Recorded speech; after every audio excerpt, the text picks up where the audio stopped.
Vari turpināt? Sāk. Jā, tālāk par to kaķu vasku.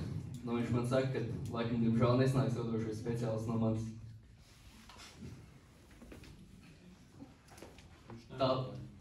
Tālāk. Beidzot atradu to darbu, kurā man pieņēma. Ja iekšā, tad ar interviju sāksim. Ja iekšā ofisā, apsēžos krēslā, priekšnieks jautā, vai nosaucīja kājas pie paklājiņa tieši iekšā. Es saku, jā, protams. Vai es esmu godīgs? Jā, viena no manām labākajām īpašībām.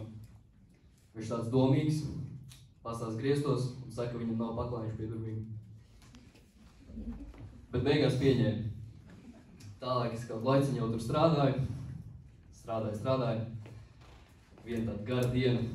Sēžu krēslā, pēkšņi dzirdu, ka man tā aiz pakaušu kaut kas pukst garām.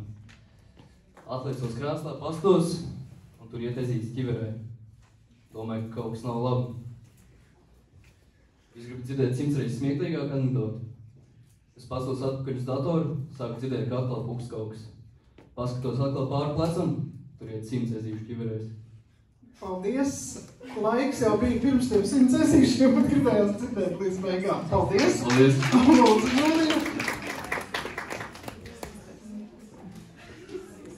Labi, paldies!